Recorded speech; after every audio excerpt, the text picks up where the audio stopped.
पंतप्रधान नरेंद्र मोदी यांच्या निवासस्थानाच्या बाहेरचं हे आंदोलन आपण बघतोय। मोठ्या संख्येने सध्या पोलीस देखील या ठिकाणी दाखल झालेले आहेत आणि पोलिसांनी अनेक आंदोलकांना ताब्यात देखील घ्यायला सुरुवात केली आहे। काँग्रेसचे खासदार जे होते ते या आंदोलनामध्ये राहुल गांधी यांच्या सोबत सहभागी झालेले होते, मात्र काँग्रेसच्या काही खासदारांना देखील पोलिसांनी आता ताब्यात घेतलेलं आहे।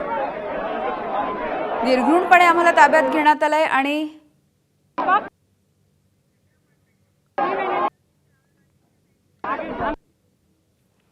केंद्रीय मंत्री जितेंद्र सिंग हे सध्या राहुल गांधी यांच्या भेटीसाठी या आंदोलनाच्या ठिकाणी आलेले बघायला मिळत आहेत। ज्या पद्धतीने मोठ्या संख्येने राहुल गांधी आणि काँग्रेसचे समर्थक, काँग्रेसचे कार्यकर्ते हे पंतप्रधान नरेंद्र मोदी यांच्या निवासस्थानाच्या बाहेर जमलेत, या सगळ्या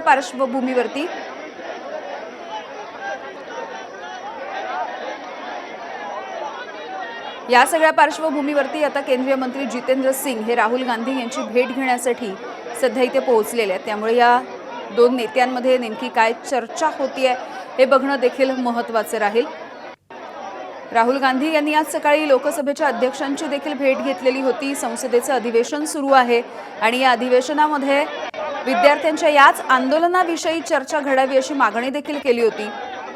या सगळ्या घडामोडींच्या पार्श्वभूमीवरती आता केंद्रीय मंत्री जितेंद्र सिंग हे राहुल गांधी यांची या आंदोलनाच्या ठिकाणी येऊन भेट घेत आहेत। त्यामुळे नेमकी काय चर्चा होते या दोन नेत्यांमध्ये हे बघणं देखील महत्त्वाचं राहणार आहे। लोकसभा आणि राज्यसभेचं आजचं कामकाज हे पुन्हा एकदा अनेक वेळेला तहकूब करण्यात आलं। ज्यावेळेला विद्यार्थ्यांच्या आंदोलनाचे मुद्दे कामकाजाच्या दरम्यान उपस्थित करण्यात आले तेव्हा गदारोळ झालेला बघायला मिळाला होता। त्यामुळे रस्त्यावरचं आंदोलन सुरू आहे, मात्र संसदेमध्ये या आंदोलनाच्या विषयी किंवा या एकूणच पेपरफुटीच्या मुद्द्यावरती कुठलीही चर्चा आज घडू शकलेली नाही आहे। पंतप्रधान नरेंद्र मोदी यांच्या निवासस्थानाच्या बाहेर सुरू असणारं हे आंदोलन आपण बघतोय। प्रतिकात्मक बेड्या या आंदोलकांनी, या इथल्या कार्यकर्त्यांनी काँग्रेसच्या आपल्या हातामध्ये घातलेल्या दिसत आहेत। तर आता याच आंदोलनामध्ये सहभागी झालेलं असताना राहुल गांधी यांनी एक ट्विट केलेलं आहे। पंतप्रधान नरेंद्र मोदी आणि केंद्रीय गृहमंत्री अमित शहा या दोघांनी देखील राजीनामा देण्याची मागणी राहुल गांधी यांनी या आंदोलनाच्या दरम्यान केलेली आहे। मोदी आणि शहा हे देशाच्या तरुणांचं भविष्य उद्ध्वस्त करतायत असंही राहुल गांधी यांनी घणाघात केलाय। काल ज्या पद्धतीनं आंदोलकांवरती, विद्यार्थ्यांवरती लाठीचार्ज करण्यात आला, ज्यामध्ये 150-200 पेक्षा जास्त विद्यार्थी, आंदोलक हे जखमी झालेले होते। काही आंदोलक अश्रुधुराच्या नळकांड्या ज्या वेळेला फोडण्यात आल्या त्यावेळेला गंभीररित्या जखमी झालेले आहेत। अनेकांना गंभीर दुखापती देखील झालेल्या आहेत आणि या सगळ्या पार्श्वभूमीवरती काँग्रेस सध्या आक्रमक होताना दिसतेय। जितेंद्र सिंग आणि राहुल गांधी यांची ही चर्चा होतीये।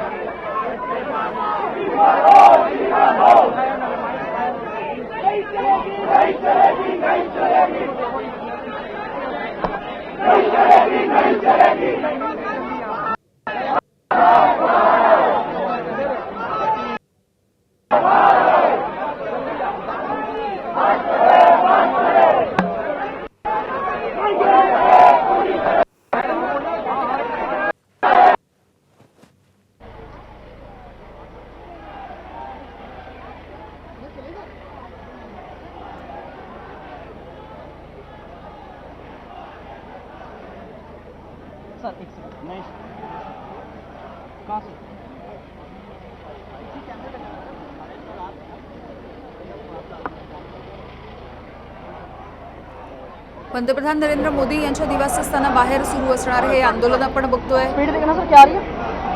काँग्रेसचे अध्यक्ष मल्लिकार्जुन खरगे हे देखील या आंदोलनामध्ये सहभागी झालेले आहेत। दुसरीकडे जंतर मंतरवरती जे आंदोलन सुरू आहे तिथे शरद पवार, सुप्रिया सुळे यांनी देखील भेट दिलेली आहे। उद्या उद्धव ठाकरे हे देखील जंतर मंतरवरती जाणार आहेत। अगदी आज सकाळपासून अनेक नेत्यांनी जंतर मंतरवरती जाऊन आपला पाठिंबा देखील दर्शवलेला आहे। त्यांच्या ज्या मागण्या आहेत त्यांना देखील समर्थन दिलेलं बघायला मिळतंय। केवळ नेते नाहीत तर अनेक देशभरातल्या अभिनेत्यांनी देखील जंतर मंतरला राहुल जाऊन गांधी भेट को दिली मना आहे। रही थी, लेकिन राहुल गांधी नहीं माने। अब सरकार की ओर से पहल की जा रही है। जितेंद्र सिंह यहाँ पे पहुंचे हुए हैं, राहुल गांधी को मनाने की वो कोशिश कर रहे हैं और राहुल गांधी से वो पूछ रहे हैं कि बताइए आपके क्या मुद्दे हैं। जो भी आपके मुद्दे होंगे प्रधानमंत्री नरेंद्र मोदी तक हम लेके जाएंगे, बताएंगे कि राहुल गांधी के ये मुद्दे हैं और इन मुद्दों का समाधान कैसे और किस रूप में निकाला जा सकता है। तो उन्हीं मुद्दों को लेकर जो है इस वक्त जितेंद्र सिंह पहुंचे हुए हैं। जितेंद्र सिंह राहुल गांधी से मुलाकात करके ये जानने की कोशिश कर रहे हैं कि इन मुद्दों का आखिर मतलब क्या है। और देखिए एक और तस्वीर आपको मैं दिखा दूं कि पैरामिलिट्री फोर्सेस के जवानों की तैनाती, महिला पैरामिलिट्री जवान भी यहाँ पे मौजूद है। यहाँ पर देखिए पुरुष पैरामिलिट्री फोर्सेस के जवान भी मौजूद हैं। 1 2 3 बसेस भी देखिए यहाँ पे आ गई हैं। इन्हीं बसों में बैठ के अगर राहुल गांधी और राहुल गांधी के लोग नहीं मानते हैं तो इन्हीं बसों में बैठा के उनको लेकर जाएगा।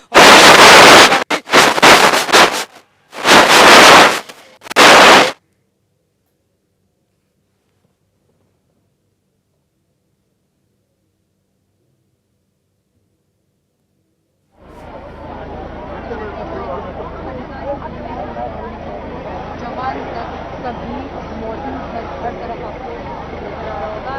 आवाज़ आने वाले जाने वाले सभी रास्ते अभी फिलहाल बंद कर दिया गया है। तमाम प्रदर्शनकारी थे यहाँ से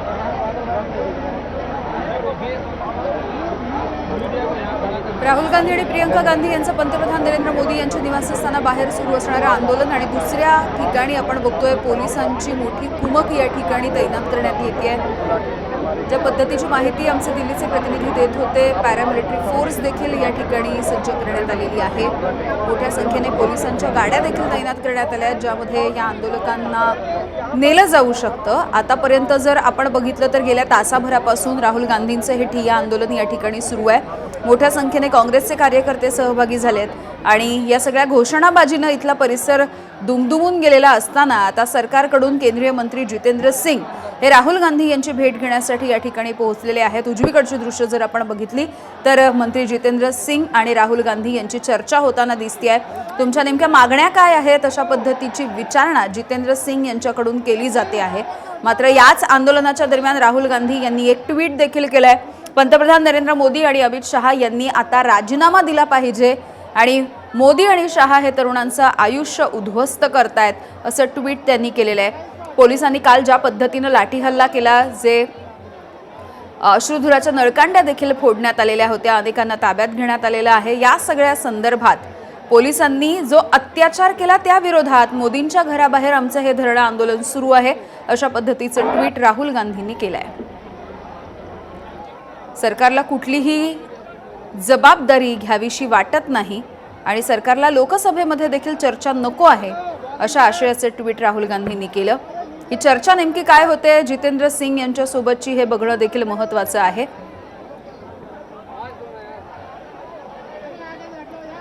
जंतर मंतरवरती नीट पेपर फुटीच्या संदर्भात आणि त्यानंतर केंद्रीय शिक्षण मंत्री धर्मेंद्र प्रधान यांनी राजीनामा द्यावा या मागणीसाठी आंदोलन सुरू असताना दुसरीकडे काँग्रेसचं गेल्या तासाभरापासून सुरू असणारं हे ठिय्या आंदोलन आणि जंतर मंतरवरती आंदोलन सुरू असतानाच दुसरीकडे थेट पंतप्रधान नरेंद्र मोदी यांच्या निवासस्थानाच्या बाहेरच काँग्रेसचे हे कार्यकर्ते एकवटलेले दिसले आणि त्यांनी थेट ठिय्या आंदोलन सुरू केलेलं आहे।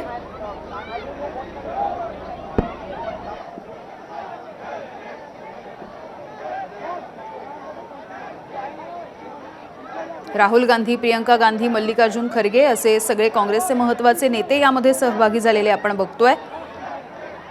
धरणे आंदोलनामध्ये कर्नाटकचे मुख्यमंत्री DK शिवकुमार हे देखील या आंदोलनामध्ये सहभागी झालेले आहेत। काँग्रेसच्या खासदारांनी देखील केंद्रीय शिक्षण मंत्री धर्मेंद्र प्रधान यांच्या राजीनाम्याची मागणी केलेली आहे। मोदींची हुकुमशाही चालवून घेतली जाणार नाही, सरकारनं आता माफी मागितली पाहिजे, निवेदन दिलं पाहिजे, या सगळ्या संदर्भात बोललं पाहिजे, विद्यार्थ्यांसोबत चर्चा केली पाहिजे अशा पद्धतीची घोषणाबाजी देखील या आंदोलनाच्या दरम्यान सध्या होताना दिसतेय। केवळ धर्मेंद्र प्रधान नाही तर त्यांच्यासोबत आता पंतप्रधान नरेंद्र मोदी आणि सोबतच केंद्रीय गृहमंत्री अमित शहा यांनी देखील राजीनामा दिला पाहिजे अशी मागणी देखील काँग्रेसकडून केली जाते आहे।